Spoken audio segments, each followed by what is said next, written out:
जय माता दी, जय मां कामाख्या। सभी धर्म प्रेमी बंधुओं को मां जगत जननी की कृपा बनी रहे, ऐसी कामना हम करते हैं। ओम श्रीमन महागणाधिपते नमः। ओम उमा महेश्वराभ्यो नमः। ओम शशि पुरंदराभ्यो नमः। ओम वाणी हिरण्यगर्भाभ्यो नमः। ओम लक्ष्मी नारायणाभ्यो नमः। ओम कुल देवताभ्यो नमः। ओम इष्ट देवताभ्यो नमः।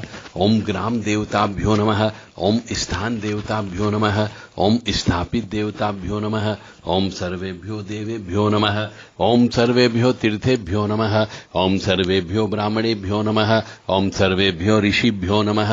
ओम सर्वेभ्यो सिद्धाय नमः। ओम नवग्रह देवताभ्यो नमः। ओम वास्तु देवताभ्यो नमः। ओम गुरुभ्यो नमः। ओम मातपिंचल कमलेभ्यो नमः।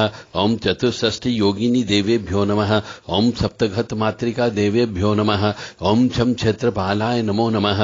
ओम ब्रह्मा मुरारी त्रिपुरांतकारी भानु शशि भूमि सुतो बुधस्य गुरुश्च शुक्र शनि राहु केतवे सर्वे ग्रहा शांति करा भवन्तु। ओम अनंतम वासुकिं शेषम पद्मनाभम जकम्बलम शंखपालाय च कर्कोटकम तक्षकम च कालिये काली तारा महाविद्या षोडशी भुवनेश्वरी भैरवी छिन्नमस्ता च विद्याधुमा तथा बगला सिद्ध विद्या च मातंगी कमलात्मिका एतदस महाविद्या सिद्ध विद्या प्रतिर्गिता कामख्ये वरदे देवी नीलपर्वतवासिनी त्वं देवी जगतमाता योनि मुद्रे नमस्तुते। कामख्ये काम संपन्ने कामेश्वरी हरप्रिये कामनां देहि मे नित्यं कामेश्वरी नमस्तुते। कामदे कामरूपस्ते सुभगे सुरसेविते करोमि दर्शन देव्यं सर्कामार सिद्धयेत्। ओम महेशानी महामाये चामुंडे मुंडमालिनी आयु आरोग्य ऐश्वर्य देहि मे देवी परमेश्वरी। ओम जयंती मंगला काली भद्रकाली कपालिनी दुर्गा क्षमा शिवा धात्री स्वाहा सदा नमस्तुते। ओम सर्वमंगल मांगल्ये शिवे सर्वासाधिके शरण्ये त्र्यंबके गौरी नारायणी नमस्तुते। दुर्गति नाशिनी दुर्गा जय जय काल विनाशिनी काली जय जय उमा रमा ब्रह्माणी जय जय सीता राधा रुक्मणी जय जय महालक्ष्मी नमस्तुभ्यं सुरेश्वरी हरि प्रिय नमस्तुभ्यं दयानिधि काली काली महाकाली काली के पाप नाशिनी खड़ग हस्ते मुंड हस्ते काली काली नमस्तुते। काली काली महाकाली काली के परमेश्वरी सर्वानंद करी देवी नारायणी नमस्तुते। नीरहार हार धन सार सुधाकरम भा कल्याणम दा कनक चंपक धाम्भूषाम उत्तुंग पिंक चुकुंब मनोहरांगी वाणी नमामि मनसा वत्सा विभूतिये। ओम ऐं सरस्वत्यै नमः। ओम ह्रीं दुर्गाय नमः। या जल जल प्रज्वल अग्नि रूपाय ओम होम ह्रीं श्रीं ज्वाला देवी नमो नमः। देवी प्रपन्नताति हरे प्रसीद प्रसीद मातर्ग जोखिलस्य प्रसीद विश्वेश्वरी पाहि विश्वंतमीश्वरी देवी चराचरस्य शुभम करोति कल्याणम आरोग्यम धन संपदा शत्रु बुद्धि विनाशाय दीप ज्योति नमस्तुते। हम हनुमते रुद्रात्मका हुम फट ओम ह्रीं हनुमते रामदूताय नमः। ओम हम शम नम गम भम सम खम महाकाल भैरवाय नमः। ओम ह्रीं बटुकाय आपदुद्वारणाय कुरु कुरु बटुकारीम। ओम ऐं क्लीं क्लीं क्लूम राम ह्रीं रूम सम वम आपदुद्वारणाय अजामलवदाय लोकेश्वरनाय स्वर्णाकर्षण भैरवाय मम दरिद्र विद्वेषणाय ओम ह्रीं महाभैरवाय नमो नमः। देवराधा ट्रस्ट सत्यवाणी चैनल हमारी जो संस्कार संस्कृति कहते हैं, परंपरा कहते हैं, रीति रिवाज मान्यता प्रथा, ये सब बहुत उच्च कोटि की है। हिंदू सनातन धर्म में जो ऋषि मुनि जो परंपरा संस्कार मेंटेन करके गए हैं, यदि आज का मनुष्य उन संस्कारों को, उन नियम कानून का यदि पालन कर ले जो बड़े बुजुर्ग निर्धारित करके गए हैं, तो कोई भी मनुष्य दुखी नहीं रह सकता। परंतु जैसे जैसे हम अपने संस्कारों को छोड़ते जा रहे हैं, यानी हम अपनी एक वृक्ष की, सुख के वृक्ष की जड़ें, हमारी संस्कृति रीति रिवाज मान्यता प्रथा, ये सब जड़ें हैं, और जैसे जैसे मनुष्य इन सब चीजों को छोड़ते जा रहा है, वैसे वैसे उसका वृक्ष जो है, जिंदगी का वृक्ष, वो खराब होता जा रहा है, यानी बहुत कमजोर होता जा रहा है। इसीलिए मनुष्य एक्सीडेंट में मृत्यु हो जाती, इसीलिए आत्महत्या कर लेता है और इतना ज्यादा तनावग्रस्त रहता है, दिमाग की हालत इतनी खराब होती है कि पागलपन आ जाता है उसके अंदर, हमेशा आत्महत्या करने की प्रवृत्ति रहती है। तो जो हमारे बड़े बुजुर्ग ऋषि मुनि जो संस्कार, संस्कृति, परंपरा, रीति रिवाज, जीवन जीने के तरीके बताए गए हैं, उन जीवन जीने के तरीकों का जीवन में प्रयोग करो तो आपको कष्ट नहीं आएगा। हम जैसे उदाहरण के लिए ले लेते हैं जीवन जीने का तरीका, सोच जिसको बोला जाता है, धनात्मक सोच होना चाहिए। तो उदाहरण में दे रहा हूं, 2-3 उदाहरण दूंगा, शायद आपके समझ में आ जाए कि हमारे पुरखे, पुराने जमाने के जो हमारे बुजुर्ग हुआ करते थे, वो कितना ध्यान रखते थे। हल खींचते समय यदि कोई बैल,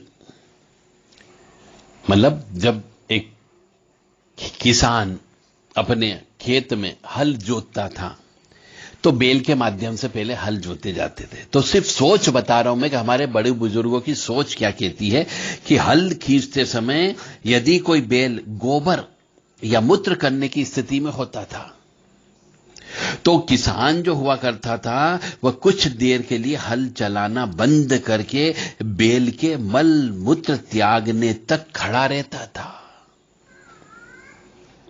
ताकि बैल आराम से यह नित्य कर्म कर सके। और यह आम चलन था। और यह सब बातें आज से 30 साल पहले तक कई मनुष्यों ने अपनी आंखों से देखी है। मतलब उनकी जीवों के प्रति इतनी गहरी संवेदना थी। ये संस्कार के लीजिए बड़े बुजुर्गों के, उनके मन में भी संस्कार थे। और या कह लीजिए कि उनके मतलब जो जीव जंतु होते थे उनके प्रति बहुत ज्यादा मानवता हुआ करती थी। वो ऐसे मनुष्य थे हमारे पुरखे, और ये चीज उन्हें जन्मजात मिलती थी, जिन्हें आजकल हम बहुत से लोग अशिक्षित कहते हैं। परंतु यह सब अभी भी 30 वर्ष पूर्व, 40 वर्ष पूर्व तक होता रहा। और उसी जमाने में यदि देशी घी, यदि आजकल के हिसाब से मूल्य लगाएं तो उसका गाय का शुद्ध घी होता था, उसमें कोई मिक्सिंग नहीं होती थी, जो कम से कम 1000-1500 रुपए किलो तक बिक सकता है। उस देशी घी को किसान जो है, जब बैलों से ज्यादा काम लेना पड़ता था, खेतों में कहीं आना जाना पड़ता था, तो उस देशी घी को किसान जो है आधा किलो घी हर 1-2 दिन के अंदर अपने बैलों को पिलाता था। यह मानवीय संवेदना थी कि बैलों से मुझे काम लेना है तो वह स्वस्थ रहे, क्योंकि वो मेरी गाड़ी खराब नहीं होना चाहिए, बैल बीमार नहीं पड़ना चाहिए, बैल का जल्दी मर नहीं जाए। तो ऐसी संवेदना उनके जीवों के प्रति हुआ करती थी। इसी प्रकार से मैं दूसरा उदाहरण बता रहा हूं आपको। और एक और उदाहरण यह है कि यदि गाय जब भी अपने घर पर बच्चा जनती थी तो उस गाय को जैसे वो घर परिवार की सदस्य है यह मान करके उसकी पूरी खाने पीने की सुख सुविधा तैयार की जाती थी और दिया जाता था उसको। गाय को मां मान करके उसकी सेवा करते थे। इसलिए गाय पहले कृपा भी बरसाया करती थी। इसी प्रकार तीसरा उदाहरण मैं दे रहा हूं आपको कि टिटोरी होती है जो खेतों के अंदर अंडे देती है, जो पक्षी, ऐसा पक्षी जो आपने देखा होगा कभी भी उड़ सकता है, उसके बावजूद वो पेड़ों पर या वृक्षों पर कभी नहीं बैठता, उसको एक श्राप है। टिटोरी या टटरी बोलते हैं कुछ लोग उसको। तो वह अंडे हमेशा खुले खेत में ही देता है, मिट्टी पर देता है, उसके लिए कोई व्यवस्था नहीं करता है, और उनको उसी जगह बैठ करके वो सेती है। तो हल चलाते समय यदि सामने कहीं कोई टटेरी चिल्लाती मिलती थी तो किसान समझ जाता था उसका इशारा, और उस अंडे वाली जगह को बिना हल जोते ही छोड़ दिया करता था। और उस जमाने में आधुनिक शिक्षा नहीं थी हमारी अंग्रेजी माध्यम वाली, सब आस्तिक थे, 100% आस्तिक थे। उस समय नास्तिक का कोई काम नहीं था। तो दोपहर को किसान जब आराम करने का समय होता था तो सबसे पहले अपने बैलों को पानी पिलाकर चारा डालता था और फिर खुद भोजन करता था। यह भी नियम था। तो यह मानवीय संवेदना की बात कर रहा हूं कि जीव जंतु के प्रति कितनी मानवीय संवेदना हुआ करती थी, जो आजकल हमने छोड़ दी है। उस वजह से भी मनुष्य परेशान है। फिर आप कहोगे किसी ने तंत्र विद्या कर दी, किसी ने खिला पिला दिया, किसी ने कोई चीज छोड़ दी हमारे ऊपर। तो ऐसा बिल्कुल भी नहीं होता है। कहीं न कहीं पर गलती आपकी है, इसीलिए आपके ऊपर प्रेत बाधा लग जाती है। कहीं न कहीं गलती आपकी, इसलिए आपके ऊपर तंत्र विद्या हो जाती है। तो ये जो कष्ट नहीं आने का कारण मैं आपको बता रहा हूं कि मानवीय संवेदना जीव जंतुओं के प्रति और मानव के प्रति थी। और एक और चीज आगे बता रहा हूं कि बैल जब बूढ़ा हो जाता था तो उसे कसाईयों को नहीं बेचा जाता था। एक अपराध मानते थे कि इसने मेरी खेत को जोहा, इनने मेरी बहुत उपज बढ़ाई है, इसने मेरे को बहुत सुखी रखा है। कसाई को नहीं काटने के लिए कभी नहीं बेचता था।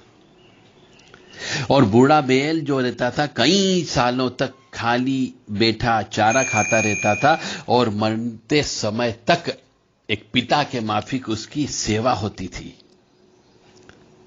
और उस जमाने के जो कम पढ़े लिखे व्यक्ति हुआ करते थे, अशिक्षित किसान हुआ करते थे, तो उनका कहना था कि इतने सालों तक इसकी मां का दूध पिया, यानी गाय जिसका दूध पिया है, और इसकी कमाई हमने खाई। अब बुढ़ापे में इसको कैसे छोड़ दें, कैसे कसाईयों को हम काटने के लिए दे दें। और जब बैल मर जाता था तो किसान रोता था, उसका परिवार रोता था और उन भरी दोपहरियों को याद करता था कि इसने खेत के अंदर अपना पसीना बहाया है। जब उसका यह वफादार मित्र हर कष्ट में उसके साथ होता था। और जब माता पिता रोते थे तो किसान के बच्चे भी अपने बूढ़े बैल की मौत पर रोते थे। यानी कि पूरा जीवन काल तक बैल अपने स्वामी किसान की मुख भाषा को समझता था कि वह क्या चाह रहा है। यानी पशु पक्षी जानवर कीट पतंग इनमें भी बहुत समझ होती है, सिर्फ इशारे से समझ जाते हैं। तो वह पुराना भारत